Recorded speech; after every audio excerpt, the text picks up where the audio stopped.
Good afternoon everybody, hope you're having a fantastic day. Today we are going to be looking at 5 incredible tips for Amazon FBA for beginners. So make sure you are subscribed with those little notifications turned on. Let's get into the video straight away.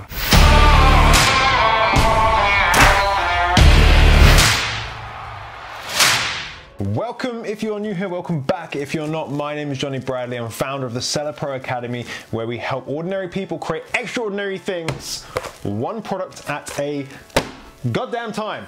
So today we're going to be looking at tips and tricks for people that are looking to start selling on Amazon. So we're looking at kind of beginner stuff. I've picked out 5 things I think are going to be really valuable for you, and at the end I'm going to give you a little tip on how you can get started today for free as well. It's probably best if we just get into the first point. So the first thing is that there is a lot of information, okay? Selling on Amazon is a process. There's lots of things you have to, lots of hoops you have to jump through, and it can be really overwhelming for a beginner. I certainly had this. When you look at all the things that you have to do, and thinking, oh my God, where am I going to start? I don't even know how to do these things. I don't even know how to do a shipping plan. I don't know how to do this, I don't know how to do that.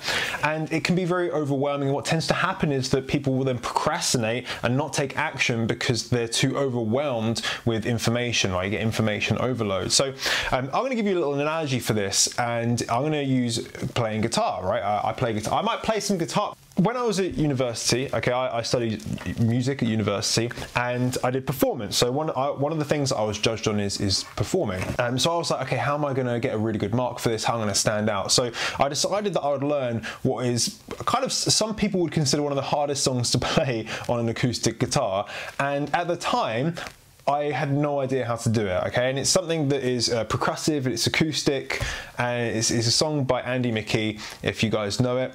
And it was like a huge hurdle to think about trying to even play this song, because I had to kind of relearn how to play the guitar. And what I did is I set my goal on learning this song and playing it proficiently, but this is how I approached it, okay? Because I knew it was a big hurdle, but I was never gonna be able to just play the song right straight away. So instead what I did is I broke it down into bar by bar. I slowed it down to 25% of the speed and started learning it at a quarter of the speed, literally bar by bar, and just getting used to playing these new kind of little motifs and stuff like that. Over the space of 3 months, I managed to actually learn the song and speed it up to full speed. And then it took probably another 3 to 6 months to get kind of really good at it in terms of to a very, very high level of standard. So kind of from start to finish, it took about 9 months to learn this song. Just one song, guys, like 3 or 4 minutes long. And the cool thing is that although at the beginning it was this massive mountain to climb, if you take things just step by step and focus not on the end of the song or getting it full speed straight away, just focus on the first little step, the first few notes, slow it down, take your time, learn, implement, get it wrong sometimes, and then gradually just add that knowledge on, add that experience on until you've created something and until you become very, very good at something. And I don't practice this song much, all right? I don't even I'm gonna play it, guys. I'm actually gonna play it. Just to prove this to you, you probably can't even see it. So this is just to prove that I'd never play this song. The muscle memory is there. I probably did this 7 to 9 years ago, but because I spent so long doing it, I'm able to just pick it up.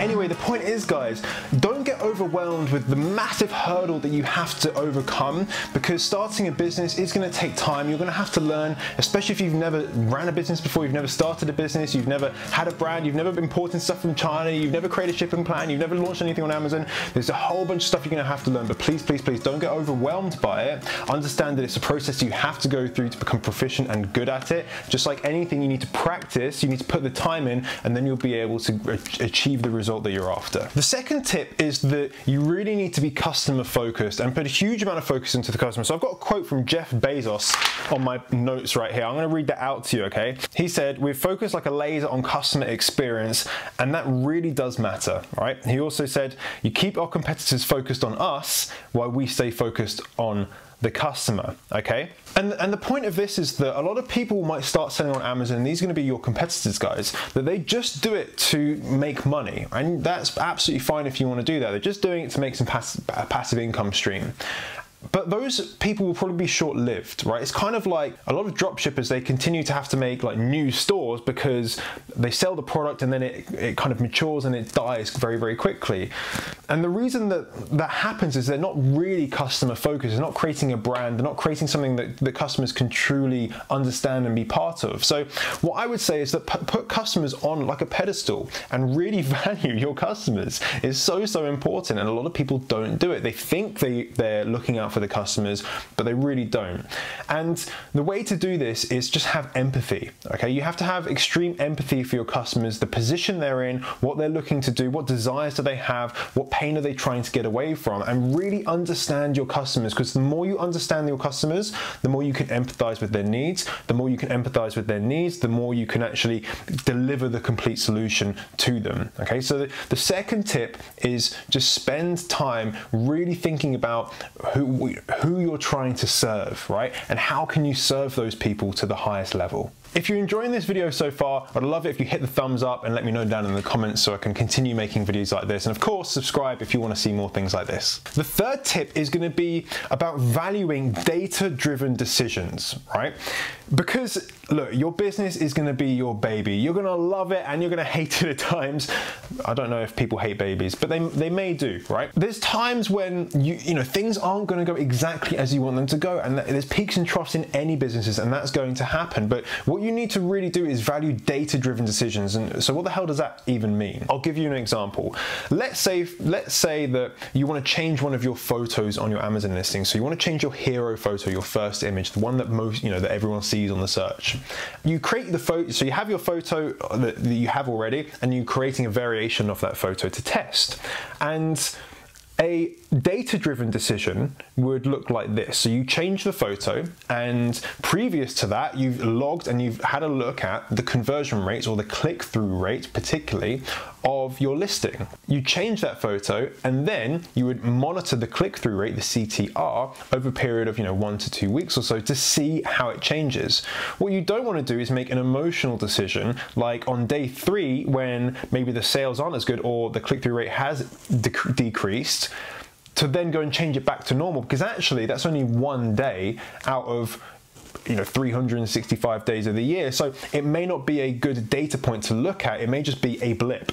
So the main thing that I want you guys to know is that make data-driven decisions, particularly when you're relating to keywords, to PPC, to anything like conversion rates, click-through rates, anything where there is a metric that you can monitor. Then make sure that you're making decisions based upon the metrics, not what you think or what you feel at that particular time on that particular day. So the third thing is value data-driven decisions. The fourth thing is something I like to call unconscious ignorance, okay? And it isn't a bad thing, everyone has it. And this is just saying you don't know what you don't know, right? I've had people that watch these videos and that reach out to me and they say, I've been trying to set up on Amazon for 2 years, right? And they just still haven't got to that point. And it's because you don't know what you don't know. How do you know what to research if you don't know what to research, right? If this is something that's new to you, and if you're watching this video, you're going to be a beginner.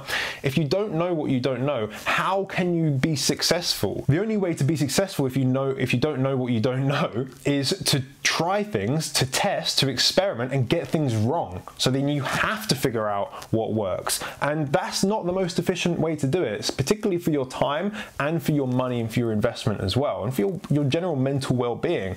If you're always worried about, am I doing things wrong? Have I got the full picture? That's going to be hard for you as a business owner, because setting up a business is hard anyway. So unconscious ignorance is something that can be solved, right? And the way to do that is kind of join a community, right?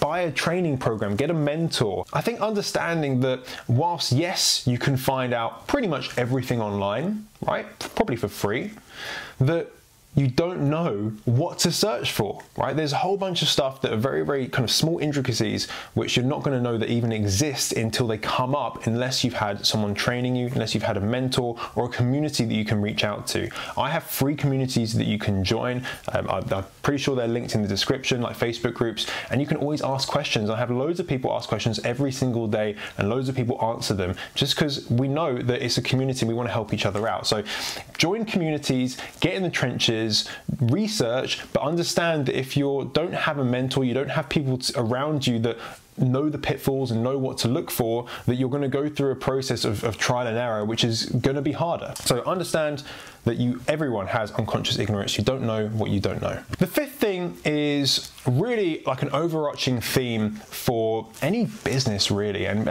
of course it's going to be relevant to Amazon as well, and that is enjoy the process. Right? Enjoy it. If you start doing it and you start looking at doing product research and you're developing a product and a brand and stuff like that, and you're like, I actually really don't like doing this, then that's a red flag.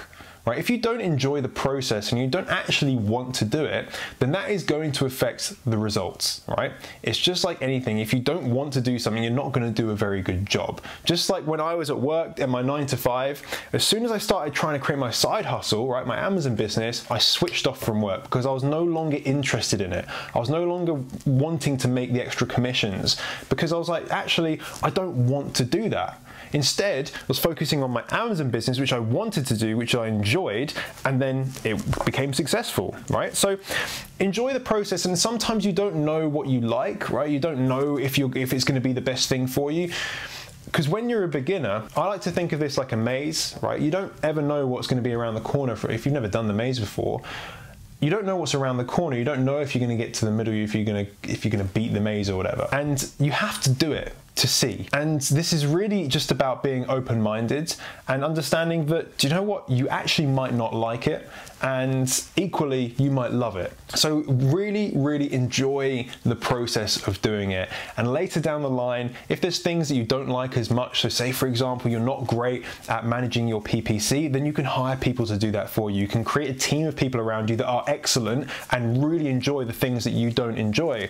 But at the beginning, when you're starting your business, which most of the time is either going to be alone or maybe with one person, like that's what we see most of the time, you need to be able to spend time on it, you know, in your evenings or your lunch break or in your mornings, on the weekends. And if you don't enjoy it, then you're going to really struggle to put that time in, because it's going to feel like a bit of a chore. Where instead, this should feel like an incredible thing that you're doing, and you're trying to better your life. You're trying to create something long lasting. So really take advantage of that and just get stuck in, jump in with both feet, enjoy it, and hopefully you'll be rewarded later on with an incredible business. So the 5 things for today, let me just get my little notes. Don't get overwhelmed. It's really important just to not get overwhelmed with the amount of enormity of things you have to do. Focus on the customer, put them first, understand the customer, understand their wants, their needs, their desires. The better you understand them, the better you can serve them.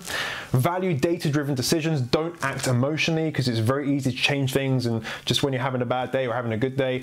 So data-driven decisions, very, very important. Understand that you're unconsciously ignorant. You don't know what you don't know. So join communities, leverage your network, get mentorship, buy training, all that sort of good stuff. The last thing is enjoy the process. If you love it, continue to do it. If you don't like doing it, just maybe move on to something else, but enjoy the process as much as you can. All right, guys, so those are the 5 steps. If you've enjoyed them, I'd really love to know what you think of this video. Just let me know down in the comments. And I did say at the beginning that I'm going to let you know how you can get started for free, and there's 2 ways that you can do that. First of all, I have some free training, which I'll link down below. It's a video training. You can sign up and you can join me on that whenever you kind of want to do that. That's going to be probably one of the first or second links. The second of all, there is a little bit of a cost to it, but you can get my 1 product strategy book, and this covers a whole bunch of stuff that you're going to find very, very valuable as a beginner, and actually even as an existing seller. I sent this to people that are making hundreds of thousands, and they're like, oh my god, there's stuff in here that they had no idea about.